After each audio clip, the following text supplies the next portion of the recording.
Welcome back to Javohn Wants to Know. Today I have a special guest on here, and he is the art god. Art god, tell everybody who you are and what you do. I am the one and only art god. I'm the best of the best. I am the goat of all goats. When it comes to the art world, I create multi-million dollar masterpiece art for billionaire art collectors. I'm a genius child prodigy of art. Wow. So ever since the age of 5, I could draw proportionate animals perfectly. And my mom and dad, they had me trained by master's degree painters and illustrators from Art Center ever since I was a child. So I was literally trained to be the best when it came to drawing, painting, making artwork. I always describe it as I'm like the Tiger Woods of art. Nice. Um, yeah, my mom and dad they had the best train me. Wow. And these people were, I literally was, I could draw like Leonardo da Vinci when I was like 10 years old, and I was hired and I was scouted by Disney, Warner Brothers, Microsoft to be conceptual artist for them, Yeah. just because I could draw and create artwork at such a high degree. So I was a commercial artist for over 25 years. Okay. So I did. There's a lot of people don't understand about how deep I've been in the art world. Yeah. Not just the entertainment side or um, what they see over here and like here in LA and in Hollywood and stuff like that, but in just as far as like what I've accomplished in art in general, because I people don't know my story like that. Um, they only see they only see me like in the limelight of the entertainment stuff, but they don't realize that I'm a legend in the Yeah. art world. I made Disney, Warner Brothers, and Microsoft millions of dollars Wow. with my art. Yeah, like I made them all their concepts, all their ideas.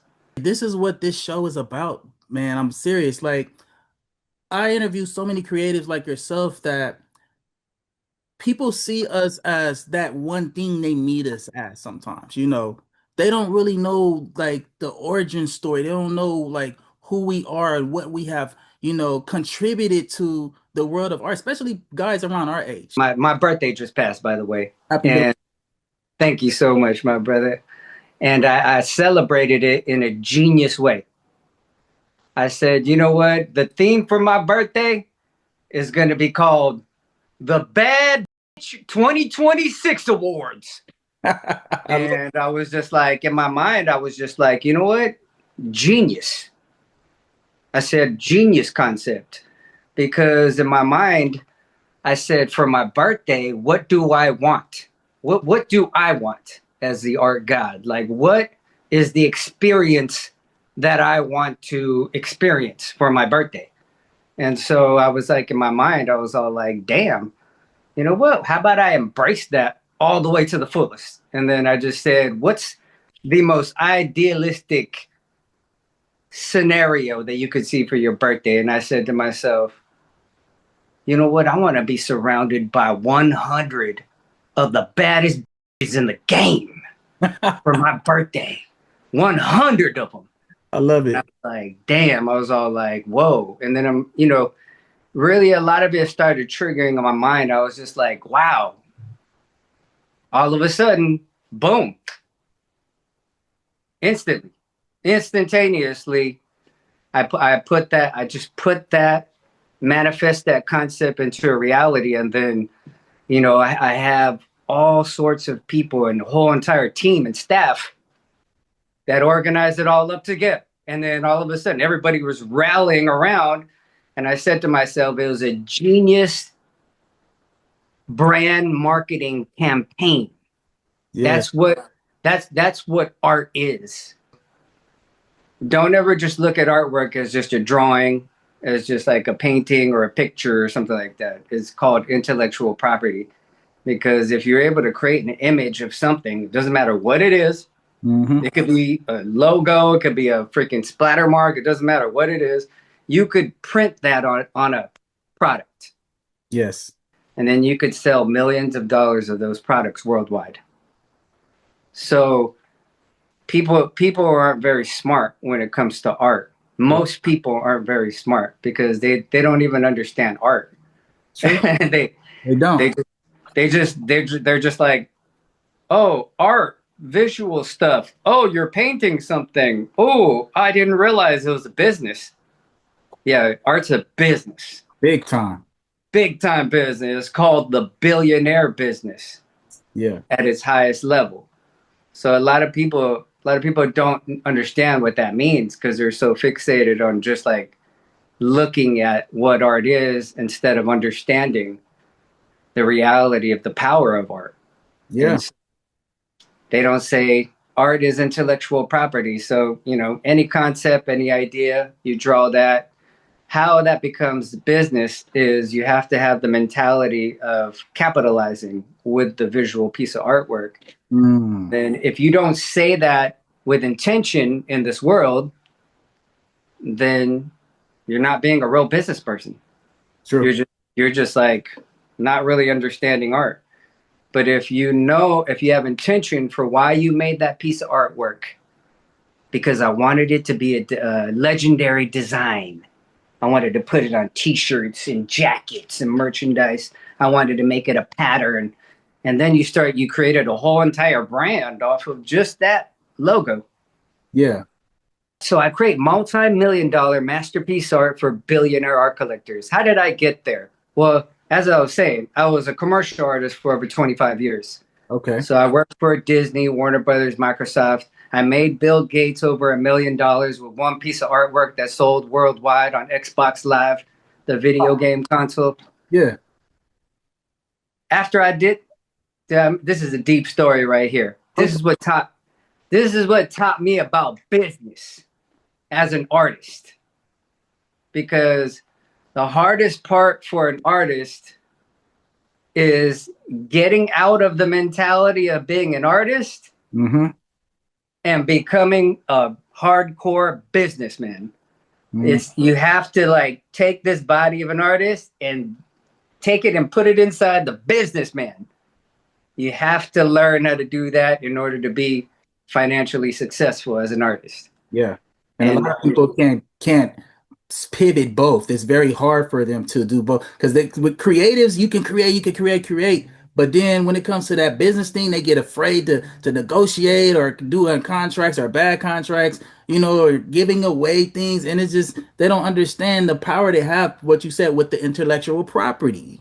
yes, yes, they don't understand the business. But this is how I mastered the business because and this is such a pivotal moment for me because I left corporate America.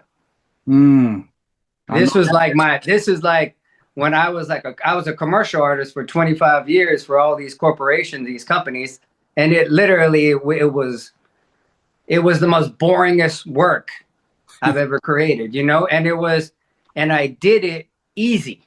That's where I knew I was all like, man, these corporations got nothing on me. I was like, hey, I'm doing their work for them. They used to come at me because I was the only one that had real talent as an artist in a marketing firm. mm, They had a marketing firm of like graphic designers, creative directors, art directors, all these guys over here, right? And then they hired me on, and it was just a salary job, right? And right. I was like, okay, but I was the only one that could draw. Nobody in that room could draw, and they're all creative minded people, right? Yeah. So when Disney would pay them a $2.5 million marketing campaign that they needed to draw the concepts of, make all the concepts of, and then present it to Disney, we all sat down in a room together, and then everybody's like, hey, we have to draw these concepts out. So they have to come to me. Right. So I was all like, okay, cool, cool. So I'm everything visually is actually my coming through me. I'm making people's dreams come true. Yeah. And probably not even realizing that's what's going on at the time. until it clicked, you know. You know, for me, I understood my skill as power at a very young age, Mm. because I always tell people business was really understandable for me at a young age, because when I was in kindergarten, I used to draw art in the classes, and the teacher, all the kids would surround my table. All the kids surrounded my table and giving me, pushing their paper to me. Hmm. Can you draw me one? Another, can you? Everybody surrounded me and drawing. And then I'm looking at everybody, and they love mine. And then I said, I put my hand out like this. I said, first one to put a penny in my hand, I got you. Ah, sweet. Yeah. Sweet. First one to put a penny in my hand. Boom. So that's where you understand business. I learned business. You could learn that so easily at a young age, because really at the end of the day, it's just called hustling, Yeah. making it happen, Mm. trying to understanding your value, and people want it, but what are you going to get from it? You Yeah. got to get what you got to get. That's what being a successful artist is about, because when you become a successful artist, you created a demand, True. and then people are wanting your talent, wanting your skill, wanting you to create artwork for them. And then at that point you're just like, whoa. Then you can start charging. Then the more you start being more in demand, demand starts to rise, then you can start raising your numbers. Yeah. Your value and your pricing will go up. Now all of a sudden you're charging $1 million for value, and you're like, oh wow, now you're dealing with that high caliber amount of a level of financial and business. Yeah. So the sky's the limit. You know, any artist can take it as far as you want to take. You know, there are no limits. And you know, for me, I'm still rising. You know, I'm rising, and I haven't hit the limits yet. You know, and you know, art really. What I did was I made the drawings and the concepts for an avatar for this advertisement agency in Marina Del Rey. Okay. This Japanese billionaire guy, he owned it. And so I remember the owner came to my office, and he would always look at my artwork and my drawings. I would always do this whenever I worked inside corporate jobs, especially with drawing, because I'm like, yeah, they don't got somebody like me. I got the skill. Right, So right.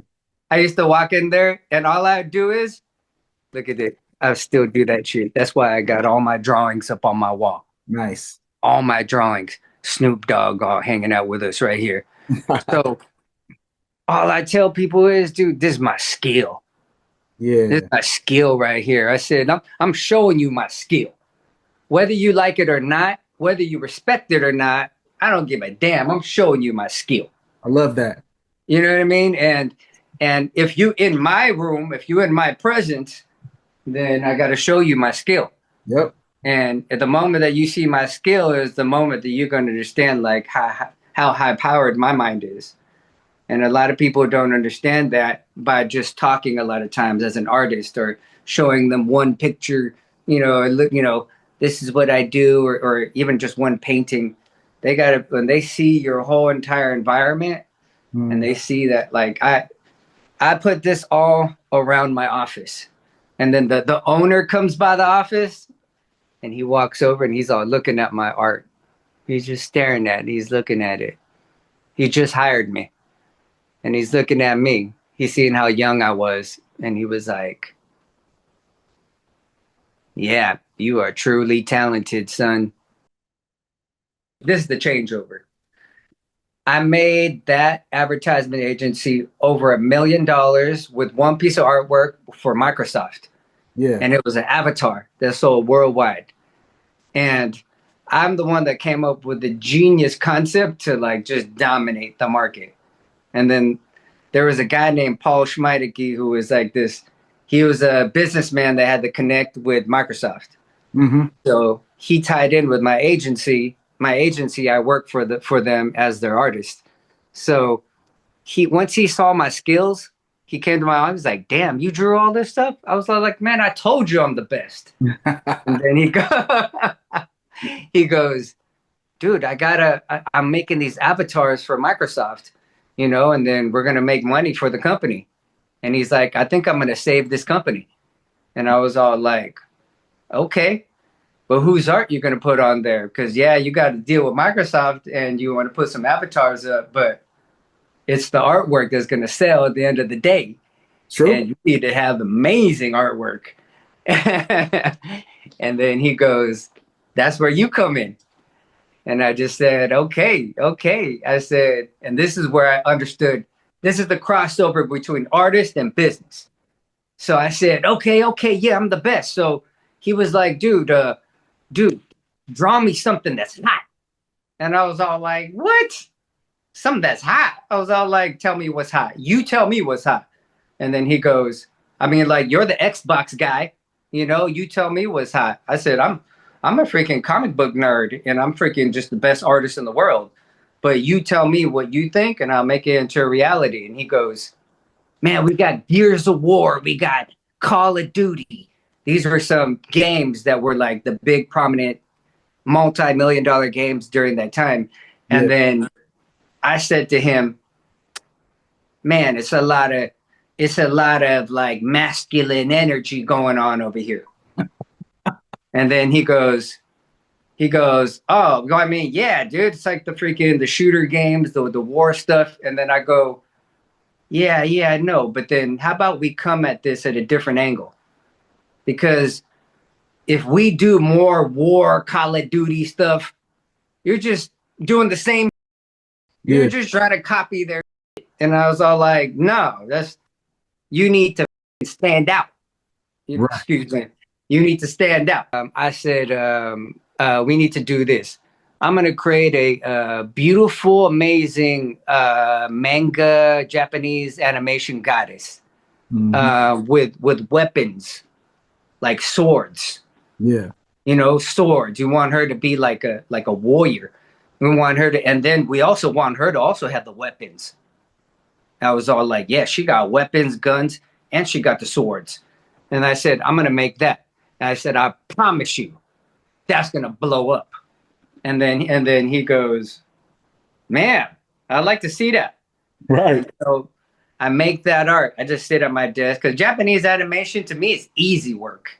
Like to me, because I'm like, I could make any style in art. So when I look at Japanese animation, it's just really like shape, form, proportions, and even the eye shapes and all that. I pay attention to all those details. So Japanese animation was always easy to me.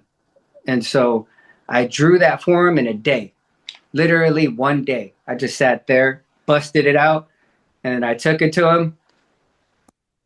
He uploaded it to his avatar system. He was just like, damn, bro, this is going to sell.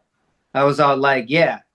And then I said, let me know what happens. I said, dude, I know that's going to blow up. And then he goes, do you want to know the numbers?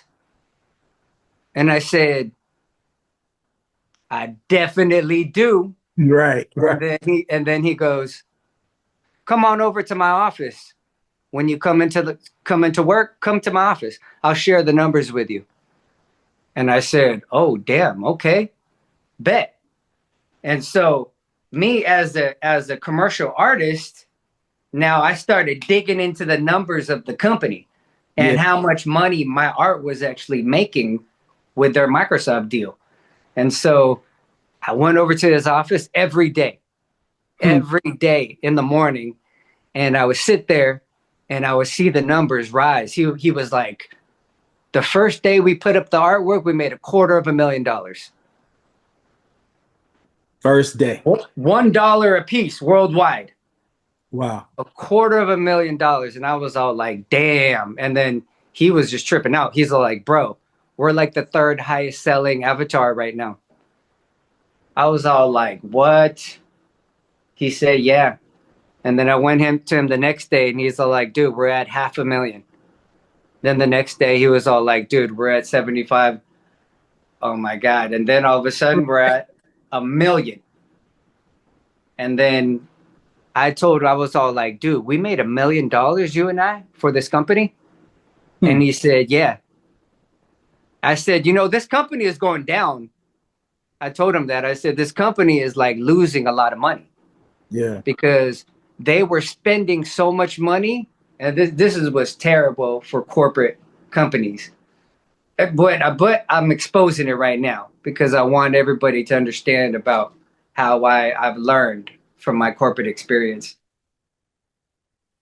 These corporations were spending too much money on creative directors, Mm. art directors, uh, and they were paying them $100,000 salaries. Yep.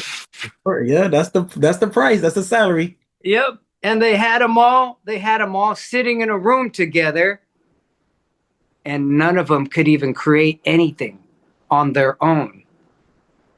And so I was like, in my mind, I was like, so they're losing all that money because of all this, but all of a sudden, I'm like the lowest paid artist there, Right. but the most skilled, the Yeah. most talented, That's and you. I saved, dude, and I freaking saved that entire company.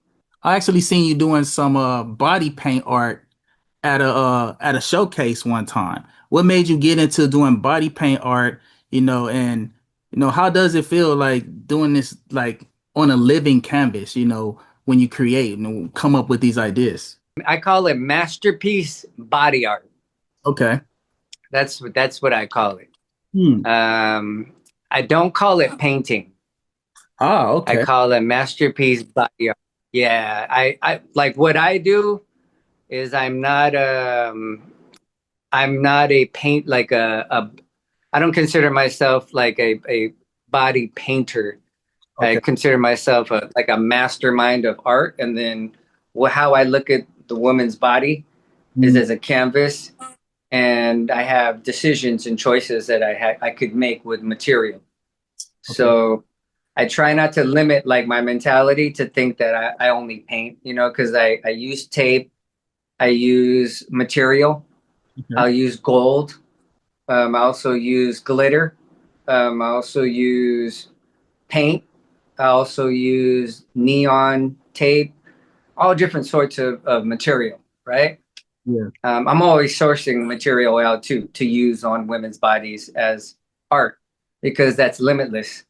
You know Yeah. what I mean? Like art is limitless. So literally you can use almost any type of different new material to try and make into a piece of artwork.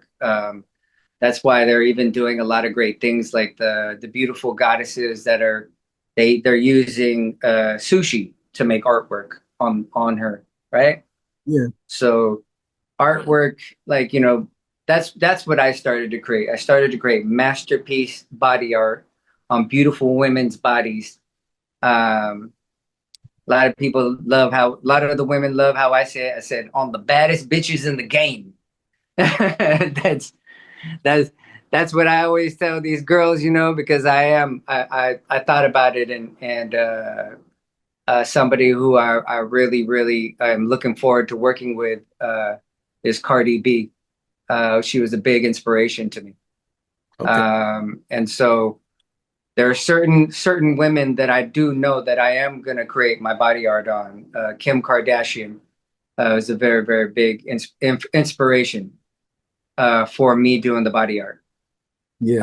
Um, so these women particularly, I with my ideology of how I had like me being the best in the world at making art in general. Easy market for me to just dominate, very fast. And so because body artists are not masterminds of art, so they just only think in just like painting the body, and that's all that they're really kind of thinking about. But for me, I just kind of came at painting the female form on a expressionism level, and then I started to bring my skill into that. And I started to just dominate because I was just challenging the ideology of what is possible on a woman's body. So that's what I'm always doing. At the end of the day, that's why I'm always creating new styles. Sometimes the experience with each girl is it's like a different time length. Mm. So not all of them are going to come out. They all come out different, because timing is involved. The temperament of the woman is involved. My temperament as well too. Um, yeah, and then the momentum as well too. That's why I love doing live body art in front of people. Like I love doing it in front of people because it shocks the hell out of people. It's genius mastermind marketing. It's the highest level of impact when it comes to basically commanding the attention of the entire room. And so it doesn't matter where I do it at. I tested that out every single event that I do here in LA, and I've dominated the attention at every single one. And so what I do is I created a business out of that. Mm. So it's basically mastermind genius marketing for all companies and brands and um, any company of business that wants to get the attention, command the attention of a room, and is willing to basically align with my ideology of that, which is utilizing masterpiece body art, beautiful women's bodies, the greatest artists of all time. Put that together, bam, Yeah.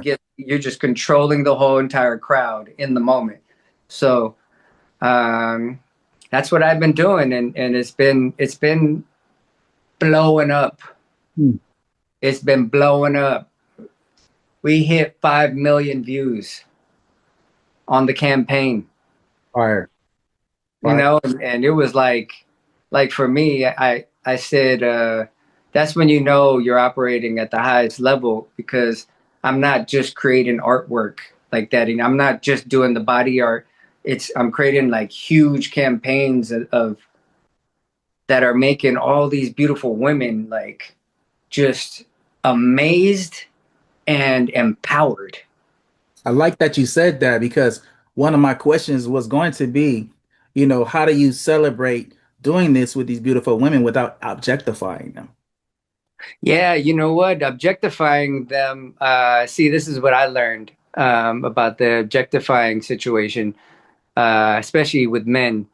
Um, Objectifying the women um, is an intentional, easily read factor when it comes to men. Hmm. And if you do not, it's really the approach of a lot of men. So most men try to hide their objectifying of women. They try to hide it. Yeah. You know what I mean? They're like, oh man, yeah, I definitely am trying to smash. But then I'm like, they don't want to reveal that. But then at the same time, it's like that's like what's understood about professionalism. For Hmm. me, I see it like this.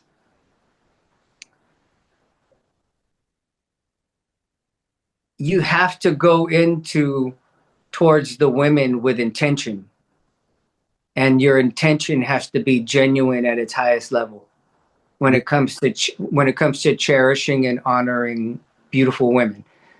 If you do not have that intention when it comes to being a man that's trying to approach women or let's say objectifying them, um, then you basically are really dishonorable. Hmm. I see that as a man because for me, um, objectification is is already in the pudding. Like you could see it, or it's there or it's not there. Hmm. You know, and and if you're only going into with the intention to objectify a woman, in any case, if that's your only motive to do that, then you are pretty much you're just like a horrible you're just a horrible man in general, and to me, I honestly I regulate that behavior when it comes to men being around my circles. Hmm. because I see it so much and I see it so like blatantly. And so what I do is I just developed a rule and I said, no men allowed. I'm sorry, no men allowed.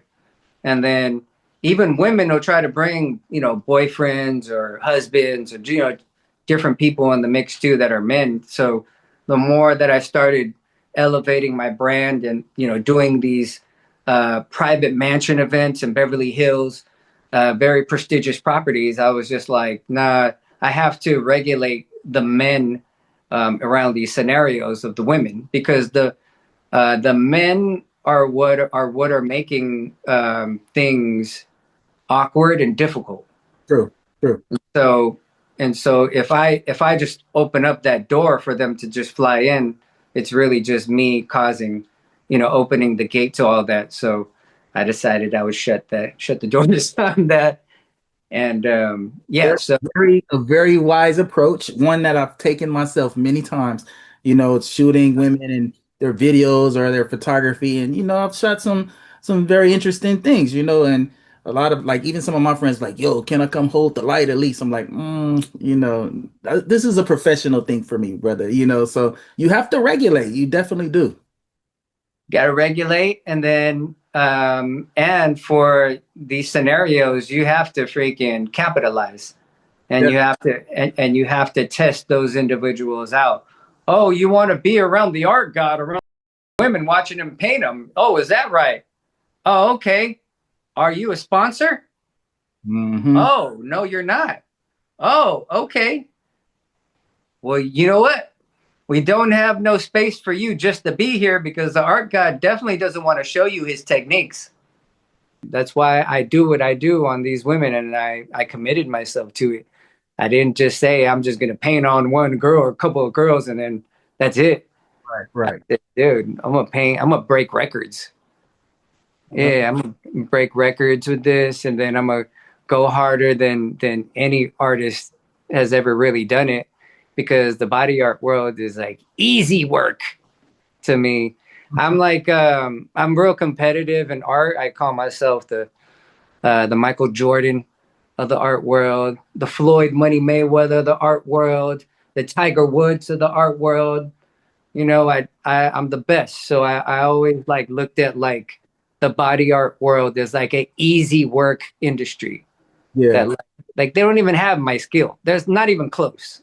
They're just like in my mind out when I came into like it was funny because I had one of my best friends got me into the body art game. His name is Michael Bunton, comic book artist living a comic book life. Me and him grew up together with art. We would draw with each other. You know, he always knew I was the best. You Mm. know, Yeah. always did. You know, whenever we draw together, whenever we met, this is how we met. When we were like in high school, out of high school, we would be drawing artwork over at my house, and then we draw comic books. So when we were drawing these comic book characters, we would like look at each other's artwork and we put it down. We're looking at the artwork. My artwork was always so fresh and so clean Yeah. to the T, cleaned up, nice and smooth to the edge. You could see the crisp characters and just how clean it is. His art, sketchy as fuck, sketchy, not even finished. You know Right. what I mean? Just like kind of halfway there, you know, some talent, definitely has some talent, but not finished. Yeah. Now, he would, he would always watch me, and he used to ask me like, "Can you help me clean my artwork up?" You know Mm. what I'm saying? So I was like, man, dude. So I used to take some of his artwork and I used to like clean the whole thing up. Now it would become my artwork, but I would do it in my way. But I would show him how to clean it up, and then I used to teach. I'm basically teaching artists how to become commercialized with their skill and talent because not everybody can be that commercial with their artwork if they're not clean. If at least you don't have a very, very a style that actually caters towards commercial art world, Disney, all kind of stuff like that. But me and Mike we used to always draw together. We would, and he could never outdraw me ever. It just, yeah, it just would never happen. But I will say, his talent and his skill leveled up. Nice. You know what I'm saying? It leveled up. I leveled his ass up Right. because now he could clean his artwork up. Hmm. Now he understands, like, yeah, I can clean it all up. He don't want to go as deep as I do, but he did figure out a way to clean his work up to where it's like, damn, okay, I got a commercial look. So I'm glad I was able to upgrade him. It's like iron sharpens iron in everything, So me and him were always competitive about art. So he all the artists that were on our squad and our team, we had like a group of 5 guys that were honestly like the best at drawing comic books in high school, and I was always the best. And all these guys would always like watch me and try to like look at how I drew, and they would learn from that. The thing is, we all had a little different like skill, and it's interesting how art is. Like some people can sketch really fast, but they can't clean it up fast. Yeah. You know what I mean? They might be able to sketch something very fast, but then they don't have the patience to clean it up. Hmm. So artwork is very intuitive. It's like you have to have like the looseness to be able to like draw something without having fear to do it. And then you have to have the patience to go back and then to start to clean it up. Yeah. So it's very intellectual about that's how I look at artwork. When I look at all the artwork, I can break down the intelligence of the art. Yeah. I love that. Now, let me ask you this question. If you had a time machine and Yeah. you were able to go back to the past to little old young art god, what would be Yep. something you would tell yourself that you know will help you right now in your present day? I would literally grab myself and I would say, I would go all the way, travel back in time and get out the time machine, grab myself and say, get to the boss as fast as possible. Hmm. That would be what I mean by that. And, you know, is you have to understand that politics is a part of life. Right. And I didn't know that as a kid. I didn't know that as an adult too, even as a young adult in my 20s. Yeah. When I was so if I go back towards when I was in corporate America and I was working for that corporate company, I wish I would have if I would have go back in time, I would have got to the boss. Hmm. And that's the advice that I would give to all the people out there in corporate America. Anybody who's working a corporate job, get to the boss. Love What do that. I mean by that? Take your boss out to lunch on you. Have Hmm. you ever done that? No. Nope, you never done that. Why not? Because you're too scared. You're too scared to do that. So don't be scared. Your boss will only respect you more if you did that. Your boss would have so much more respect for you if you were to just come up to him and say, yo, boss, thank you so much. I'm going to take you out to lunch because I freaking appreciate you. And I'm taking you out because I want to double up and triple up and quadruple up and 10x your profits. I'm here to make you more money than you made last year. Hmm. And if you say that to your boss is going to look at you and going to be like, oh my God. I want you to go ahead and just give some shout outs to whoever you want to. Tell people how they can get in contact with you or see your work. The floor is yours. First of all, I want to give the greatest all time shout out to God Almighty. God Almighty. Yes. Amen. Amen. Mm. I want to tell you this. I want to tell you a real quick, just a real quick, but the most important story about me. Yeah, go. Uh, why I said I praise God Almighty so much at its highest level. Why am I called the art God? Because God brought me here. And I said to myself, I am here and I need to say in my title the reasoning of why I'm here. God brought me here, right? To create artwork through God. So that's how it became Art God, right? That. This is how I met God. So in 2012, I probably was at like my lowest state of my life ever. Hmm. I lost everything. I lost my all the money that I ever had. I was homeless. I had lost my relationship was over. It was everything would just vanished out of my life. I was just probably the lowest point of my life, right? Um, I remember I had moved back over to my mom and pop's, and I was living at their house that day when I moved in, and I was just feeling probably the lowest that I've ever felt, in my life. I was just like demolished, and sitting there, and I decided I went to the kitchen, and then I made a peanut butter and jelly sandwich, and then I had a glass of water on the table, and at that time, I will say I've never prayed ever in my life. Wow. Yeah, I never prayed. I never just like, intentionally sat down and put my hands together and prayed. I never did. But I was sitting down at the table with the peanut butter and jelly sandwich and I was staring at it. And then I was looking at it and I said, wow, wow, there's people in this world that don't have no food. And then I was looking at the water and then I was all like, wow, there's people in this world that have no water either. True. So I was like, hmm. And so for some reason, I decided to close my eyes. And then I just put my hands together like this. And I just said two words: thank you.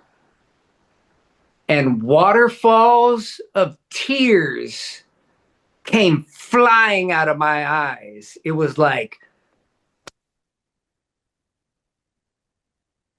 a literal, real waterfall just flying out of my eyes. Hmm. Like, I was just like, man, everything was drenched. It felt like, I swear, like an entire river flew out of my eyes. And then when I opened my eyes, I was all like, wow. I said, God just showed me he's real. Yeah. Yeah, I was like, God showed me God is in me. Yeah. I was like, God is in me. So that's how I met God. That's my story about how I met God. Um, and I just share that with people. So the greatest shout out to the world, to God. Um, I love Great it. shout out to you, Javon. Hey. Appreciate you so much, my brother. Um, I want to give a big shout out to, man, great, my mom and pops. Yes. My mom and pops raised the greatest. You know, um, I am the greatest. Somebody told me, man, you the Muhammad Ali of art. I said, yeah, yeah. I talk this, but then I don't do it to hurt people's feelings. I do it because it's tough love. People got to know what standards are in art, and if you're nice, if you're a very nice person with how you communicate in art, you're not going to get the high standard. You're Hmm. going to get a very mediocre or low quality standard, and that really takes a level of consciousness that only very very few people are going to want to test the limits on that. So that's how you separate yourself. Yeah. when it comes to the levels in art. Um, I've always kept it real. I will outdraw. I'm still battling artists. I love But I'm so real with it. I'll go out there in this world. I'll see people trying to like come up to me and show me their skills and stuff too. yeah. But yeah. Like, Oh, by the way, my where to reach me? So I have two accounts for separate aspects. So I have uh, the Art God King page. That page right there is my billionaire, multi-millionaire masterpiece art for that high-end luxury market right there. And then my body art god is my body art page on Instagram. And that's if you just want to see specifically the masterpiece body art on the beautiful women's bodies. And right now we're skyrocketing right now. We're skyrocketing. We're building with Snoop. tight. We're building with Snoop. We got a lot of high powered things going on. We got the reality TV show. All that. The reality show is going to be on YouTube. It's going to be live streaming. It's going to be cinematic. It's going to be all of my body art shoots. It's going to be the baddest that I know that are around me and are building with me and my team. I love that. Tune in. Make sure you like, comment, subscribe. Keep them comments coming too. Have questions for me to ask on the next episode.